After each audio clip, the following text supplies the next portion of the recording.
My name is Sarah. I am 40 years old. I live in a big house. The house is beautiful. It has many rooms, but I am not happy. Every morning I wake up early. I make coffee, I cook breakfast. I iron my husband's shirt. His name is David. He is 45. He runs a big company. David says, "You don't need to work, honey."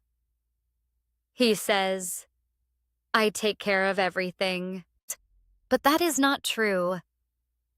At night, David brings work papers home. The papers have many mistakes. I find them. I fix them. David does not know this. He thinks he does it all alone.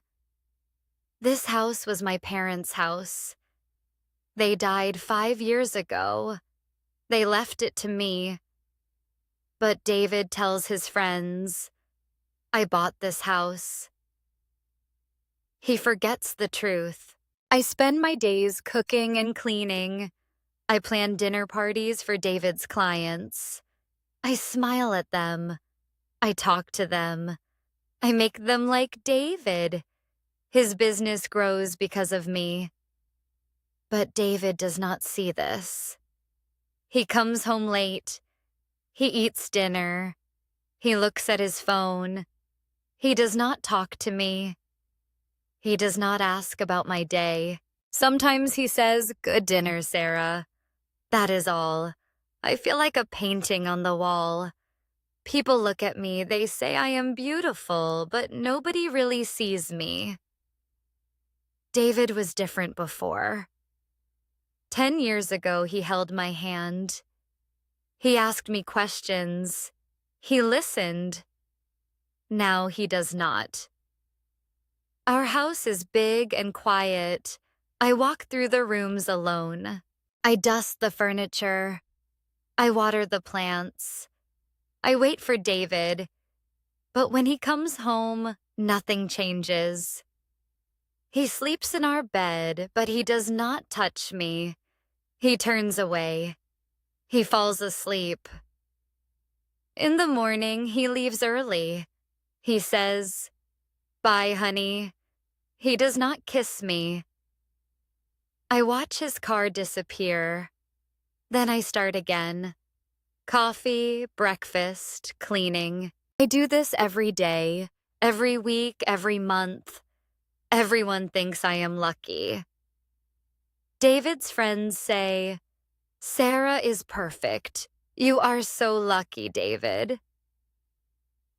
David smiles. He says, "Yes, I know." But he knows nothing. He knows nothing about me. I am tired. I am so tired of being perfect. I am tired of being invisible. But I keep smiling. I keep cooking. I keep fixing his work mistakes in secret because I do not know what else to do. This is my life now. I am trapped and my cage is made of gold. One night a storm comes. Rain hits the windows. Wind shakes the trees. David comes home very late. He smells like alcohol. His eyes are red. He walks slowly. "Business trip," he says. His words are unclear. He falls onto the sofa.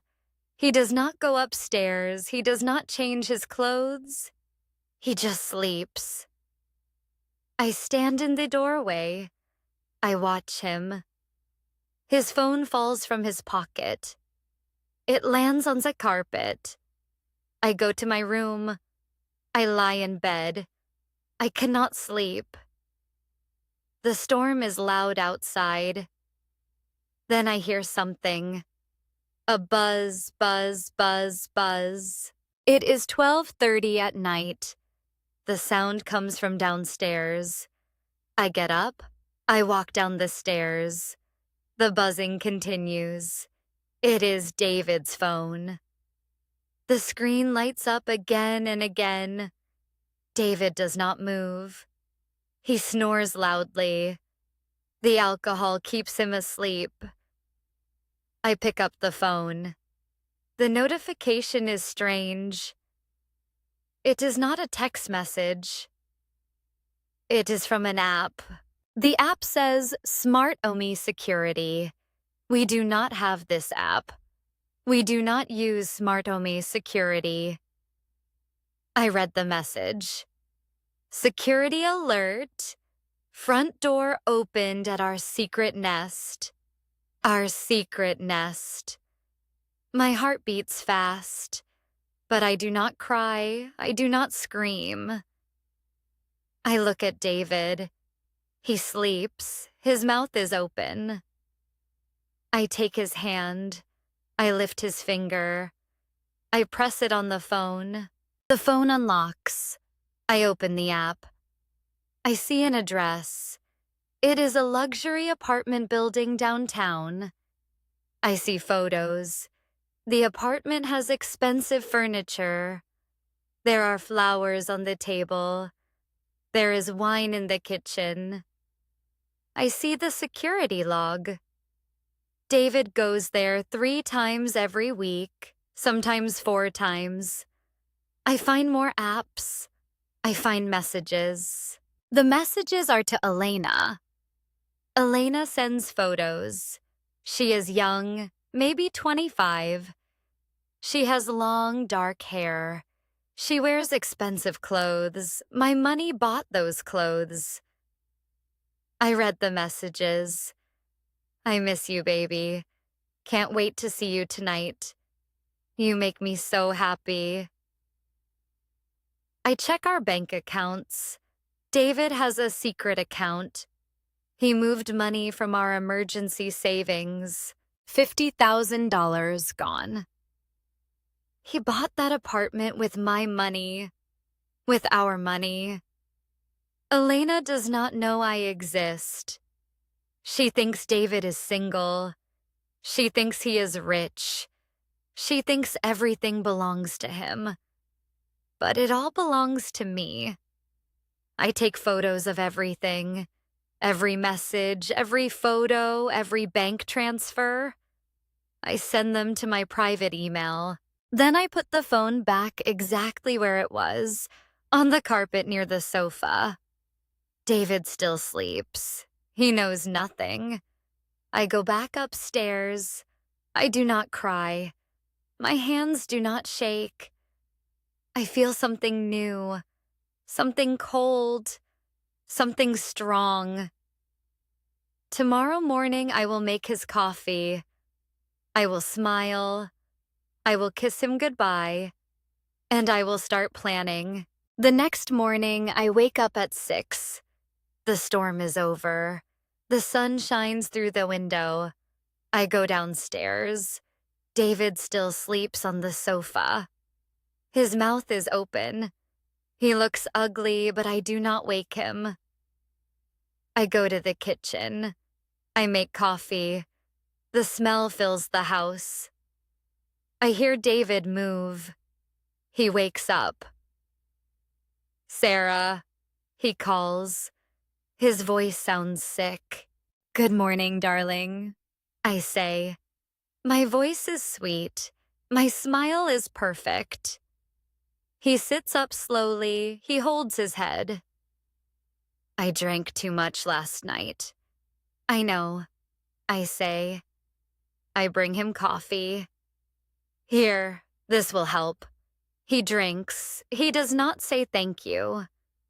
I go upstairs. I find a clean shirt. I iron it carefully. Every button, every collar line. Perfect. I bring it to him. Your shirt, I say. He looks at me. You're a good wife, Sarah. I smile. I know. He gets stressed. He checks his phone. He looks worried. Then he relaxes. The phone is normal. He does not know I used it. I have meetings all day, he says. Of course, I say. Work is important. He leaves. I kiss his cheek at the door. Have a good day, honey. You too, he says. He does not look at me. He walks to his car. I close the door. I lock it. Then I stop smiling. I sit at the kitchen table. I drink my coffee. It is quiet now. Last night, I wanted to scream. I wanted to throw things. I wanted to cry, but that would be stupid. Screaming changes nothing. Crying changes nothing. David would say sorry. He would promise to change, but he would not change. Men like David never change. And if I scream, he will know. He will hide his money. He will protect himself. He will leave me with nothing.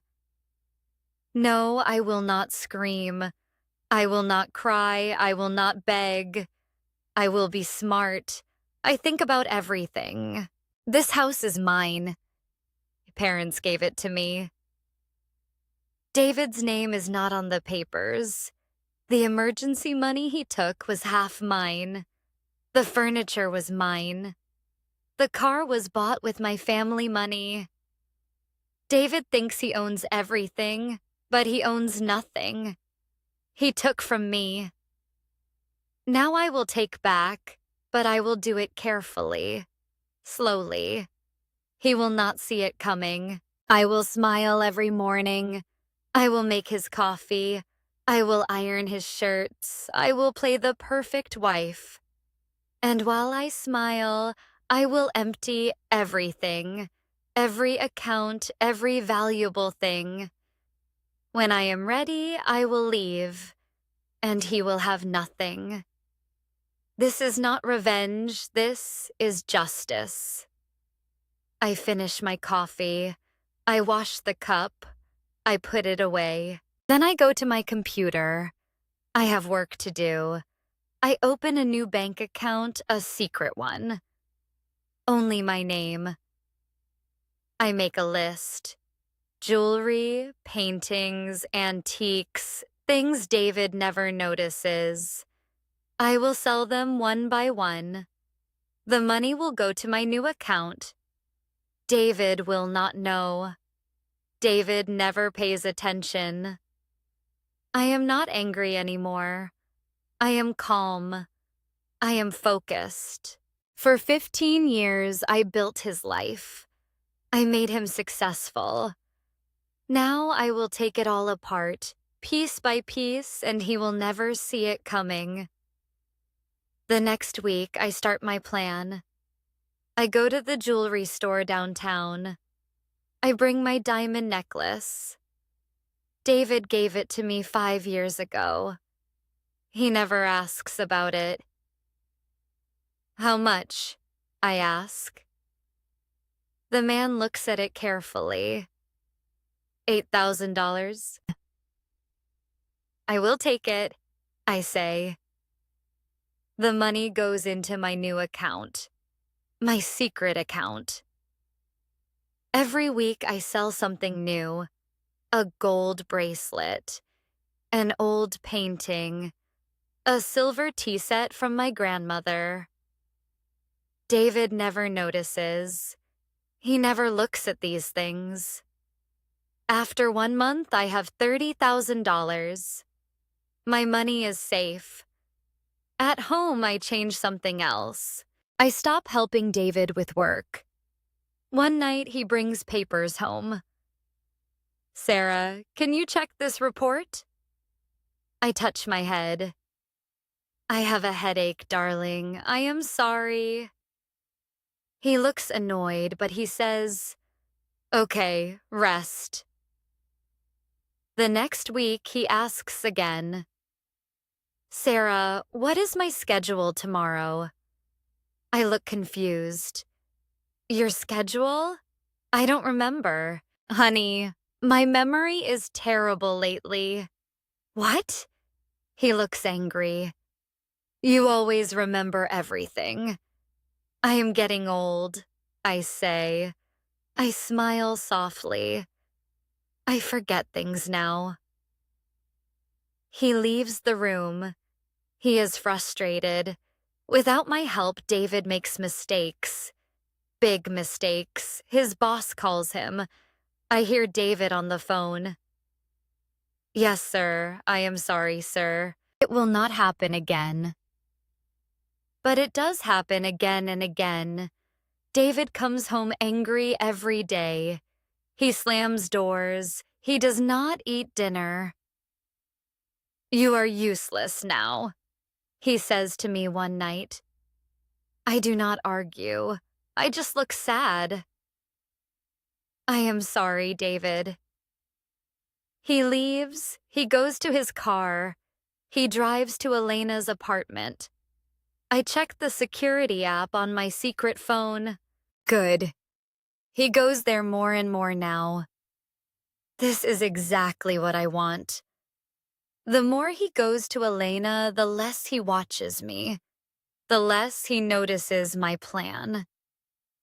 Every day I smile, I cook, I clean, I play the confused, forgetful wife, and every week I sell something else. More money, more safety. David thinks I am becoming stupid. He thinks I am losing my mind. He does not know I am smarter than ever. At night, I sit alone and I count my money on my phone. 40,000 now, then 50,000. I am building my escape brick by brick, dollar by dollar. David is busy with Elena. He does not see me anymore. Perfect. Soon I will have enough. Soon I will be ready, and then I will disappear. David will wake up one day. He will find nothing. No house, no money, no wife. Only empty rooms and old memories. I smile to myself. I drink my tea. I wait. Patience is power. And I am very patient. 2 months pass. Then David comes home one evening. He looks nervous. Sarah, he says, our anniversary is next week. I smile. Yes, 15 years. He does not smile back. I have bad news. I have to go to Paris for work. Very urgent. I know this is a lie. I checked his messages. He is taking Elena to Paris, a romantic trip, 7 days. But I say nothing. I just look sad. Oh no, I say, on our anniversary. I am sorry, honey. He hands me a small box. Here, your gift. I open it. Inside is a cheap bracelet, silver fake stones. It costs maybe $50. 15 years of marriage. And he gives me this. It's beautiful. I lie. I put it on. I will make it up to you, he says. When I come back, we will have a big dinner. I promise. Another lie. But I smile. Don't worry about me, darling. Go to Paris. Work is important. He looks relieved. You understand? You always understand. Of course, I say. I am your wife. Then I walk closer. I touch his arm. I smile very brightly. Actually, I say, I will have a big surprise waiting when you get back. He looks curious. A surprise? Yes, I say. A very big surprise. You will love it. He smiles. He kisses my forehead. You are wonderful, Sarah. I know, I say. The next week, David packs his bags. He is excited. He hums a song. I drive him to the airport. I kiss him goodbye. Have a safe trip, I say. See you in 7 days, he says. I watch him walk into the airport. He does not look back. I sit in my car. I wait. I check my phone. 1 hour later, I get a notification. David's plane takes off. He is in the air now. I start my engine. I drive home, but I do not go inside. I take out my phone. I make the first call. Hello, Mr. Peterson. This is Sarah Chen. Yes, I want to sell my house immediately. Yes, I understand. Sold with all furniture. I need it done in 7 days. Money? No problem. I will accept any fair offer. Mr. Peterson is surprised, but he agrees. I will find a buyer today, Mrs. Chen. Thank you, I say. I hang up. I make the second call. Hello, Mrs. Rodriguez. This is Sarah Chen. Yes, I need you to prepare divorce papers. Everything is ready. I sent you all the evidence yesterday. Yes, I want it done this week. Thank you. Mrs. Rodriguez is my lawyer. I met her 2 months ago. I told her everything. She is ready. I hang up. I take a deep breath. David is flying to Paris with Elena. He thinks I am home waiting. He thinks I am the stupid, forgetful wife. But I am not waiting. I am moving. 7 days. That is all I need. In 7 days, David will come home, but there will be no home. There will be no wife. There will be nothing. I smile. I start the car. I have work to do. The trap is closing, and David does not even know it yet. Day 1. Mr. Peterson calls me. Mrs. Chen, I found a buyer. A nice family. They love the house. They will pay full price. Good, I say. When can we sign? Tomorrow, he says. I smile. Perfect. Day 2, I sign the papers. The house is sold.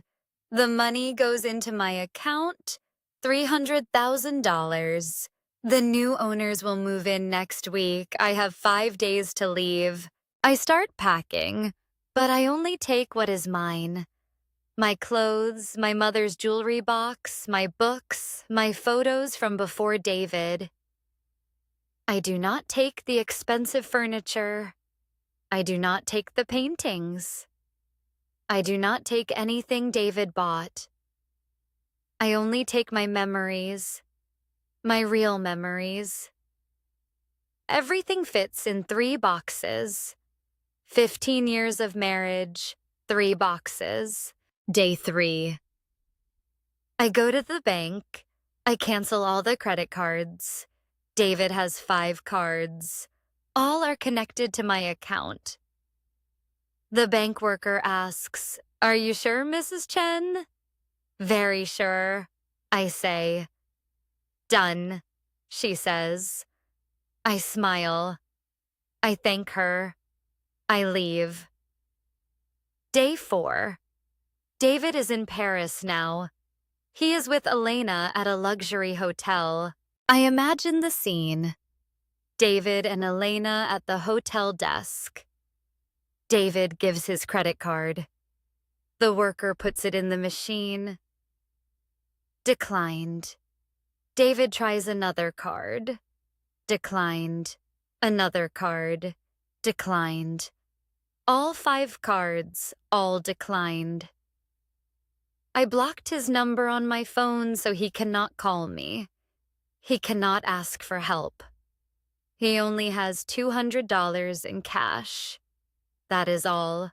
$200 in Paris for 7 days for 2 people. No luxury hotel. No expensive restaurants. No romantic boat ride. No champagne. Day 5. My phone shows blocked calls, 20 calls, 30 calls. David is trying to reach me, but I do not answer. I do not care. I pack the last box. I take one more walk through the house. The kitchen where I cooked his meals. The bedroom where I slept alone. The office where I fixed his mistakes. Goodbye to all of it. Day 6, the moving truck comes. They take my 3 boxes. I give them my new address. A storage unit, temporary. I clean the house one last time. I make it perfect for the new family. Day 7. David comes home tomorrow, but I will not be here. I take my suitcase. I walk to my car. I do not look back. I drive away. I go to a small hotel across town. In Paris, David is miserable. Elena is angry. Their dream trip is a nightmare. And tomorrow, David will lose even more. Tomorrow, he will lose everything. I lie in my hotel bed. I sleep well. I sleep better than I have in years. I am at my hotel when David's plane lands. It is evening. I know exactly what will happen next. David takes a taxi home. He is tired. He is angry. The Paris trip was terrible. Elena was angry the whole time. They fought about money. They fought about everything. David wants to go home. He wants to yell at me. He wants to blame me for the credit cards. The taxi stops at the house. David pays. He walks to the front door. He takes out his key. He puts it in the lock, but the key does not work. He tries again. The key does not fit. Something is wrong. David rings the doorbell. He waits. A stranger opens the door. A man, maybe 30 years old. He looks confused. "Can I help you?" the man asks. "What?" David says. "This is my house. Who are you?" "Your house?" The man looks surprised. "No, this is my house. I bought it last week." David's face goes white. "Bought it from who?" "From Mrs. Sarah Chen," the man says. "She sold it. The papers are all legal." "That's impossible," David says, but his voice shakes. "Wait," the man says. "Are you David? She left something for you." The man points to the curb. There is a cardboard box, a small box. David walks to it slowly. He opens it. Inside are his old clothes, shirts, pants, socks. Nothing expensive, just old things. On top is a folder. David opens it. Inside are divorce papers already signed by me, by my lawyer, and on top of the papers is a printout. David reads it. "Security alert, front door opened, at our secret nest." David's hands shake. He drops the folder. Papers fall on the ground. "No," he whispers. "No, no, no." He takes out his phone. He tries to call me, but I blocked him. The call does not go through. He tries again. Nothing. He stands on the curb. He holds the box. He looks at the house, his house, but it is not his house anymore. The stranger closes the door. The lights turn off. David is alone in the dark with a box of old clothes. Everything is gone. The house, the money, the credit cards, me, all gone. I hear about this later. Mr. Peterson tells me he saw David that night standing outside looking lost. When I hear this story, I do not feel bad. I do not feel guilty. I feel free. David took everything from me for 15 years. Now he has nothing. It is fair. It is justice, and I am finally done. I watch David's fall from far away. Friends tell me stories. Mr. Peterson tells me. Even David's old colleagues call me. David has no home now. He sleeps at cheap hotels. He uses his last cash. His job is falling apart too. Without me, he cannot fix his mistakes. He misses deadlines. He loses clients. His boss calls him to the office. David, your performance is terrible. What happened? David has no answer. He cannot say, my wife did all my work. 2 weeks later, the company fires him. David is unemployed. He has no money, no house, no job, nothing. Elena finds out the truth fast. David tells her everything. He cries. He begs her to stay. I lost everything, he says, but I still have you. Elena looks at him. Her face is cold. You have nothing, David. You are nothing. But I love you, David says. Love? Elena laughs. I never loved you. I loved your money, I loved your big house, I loved the expensive gifts. But all of that was Sarah's money, not yours. Please don't go, David begs. But Elena is already packing. She takes her things. She leaves. She does not look back. David is alone now. Completely alone. He goes back to our old house. The new family lives there now. Children play in the yard. They are happy. David stands outside the gate. He looks at the house. His old life. He remembers me, Sarah, his wife for 15 years. I made his coffee every morning. I cooked his meals. I fixed his work mistakes. I built his success. I managed his life. And what did he do? He lied. He cheated. He took my money. He called me useless. Now he understands. I was not useless. I was everything.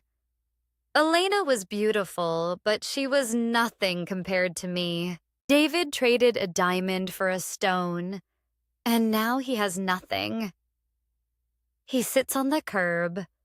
He puts his head in his hands. He cries, but his tears change nothing. It is too late. Everything is gone, and it is all his fault. I hear about this from a friend. She sees David on the street. She says he looks old, broken, lost. I feel nothing when I hear this. No sadness, no joy, nothing. David is not my problem anymore. He is not my husband. He is not my responsibility. He is just a stranger now. A stranger who made bad choices. And I am free. 6 months pass. I live in a new city now, a coastal city. The ocean is beautiful here. Every morning I wake up to the sound of waves. I open my window. I smell the salt air. I am happy. I have my own business now. I plan events, weddings, parties, corporate meetings. My company is small, but it is mine. I built it myself. Nobody helped me. I work hard.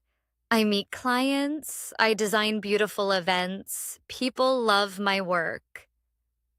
One day, I plan a small wedding on the beach. The bride is very happy. She hugs me. Thank you, Sarah. Everything is perfect. I smile. This job makes me happy. I help people celebrate love, real love. After the wedding, I sit at a small cafe. I drink coffee. I watch the ocean. A man sits at the next table. He is reading a book. He looks calm, peaceful. He looks up. Our eyes meet. He smiles. Beautiful day, he says. Yes, I say. Very beautiful. I'm Julian, he says. I'm Sarah, I say. We talk. Julian is a teacher. He teaches history at the local high school. He loves his job. He loves helping young people learn. He is not rich. He does not wear expensive clothes. He drives an old car. But he is kind. He is honest. He listens when I talk. We meet again the next week. We walk on the beach. We talk about books. We talk about life. Julian asks me questions. Real questions. What makes you happy, Sarah? What are your dreams? Nobody asked me these questions before. David never asked. I tell Julian about my business, about my plans, about my hopes. He listens carefully. Then he says, "You are very strong, Sarah. Very intelligent. I feel something warm inside." Julian sees me. Really sees me. We start dating. Julian is different from David. He does not want a perfect wife. He wants a real partner. He does not want me to serve him. He cooks dinner for me. He asks about my day. He cares. When I am with Julian, I am not behind anyone. I am not invisible. I am equal. We stand side by side. We build a life together. A real life. One evening, we sit on the beach. The sun sets. The sky is orange and pink. Julian holds my hand. I am lucky to know you, he says. I smile. I am lucky too. For the first time in many years, I feel whole. I feel complete. I am not someone's wife. I am Sarah. Just Sarah. And that is enough. 1 year passes. My life is good now. My business grows. Julian and I are happy together. One evening, we sit in my apartment. Julian cooks dinner. I set the table. We work together. My phone buzzes. A text message from an unknown number. I pick up my phone. I read the message. I'm sorry, I lost everything. Can you ever forgive me? I know this is David. He bought a new phone. He found my number somehow. Julian looks at me. Everything okay? I stare at the message. I read it again. David is sorry. David lost everything. David wants forgiveness. I wait for feelings, anger, pain, sadness, something. But I feel nothing. Nothing at all. David is just words on a screen now. He is not real anymore. He has no power over me. I remember the old Sarah, the woman who made his coffee, who fixed his mistakes, who felt invisible. That woman is gone. She does not exist anymore. I am new now. I am strong. I am free. David's apology means nothing. It changes nothing. It is too late. Much too late. I look at Julian. He smiles at me. He is patient. He waits. Just spam, I say. I delete the message. I hold the delete button. The message disappears. Then I turn off my phone. I put it away. I do not reply. I will never reply. David does not deserve my words. Not even one word. My silence is my answer. My silence is final. I walk to Julian. I put my arms around him. I smile. Dinner smells good, I say. Almost ready, he says. He kisses my forehead. We sit down. We eat together. We talk. We laugh. Outside, the ocean makes its gentle sound. Waves come and go, come and go. My old life is like those waves. It came. It hurt me. But then it went away. Now I have a new life. A life I chose. A life I built with my own hands. David wanted my forgiveness. But I do not think about David anymore. I think about tomorrow, about my next event, about my weekend with Julian, about my future. I am happy now. Really happy, and that is the best revenge. Not anger, not hate, not pain, just happiness, just peace, just freedom. David lost everything, but I found everything. I found myself, and that is all. That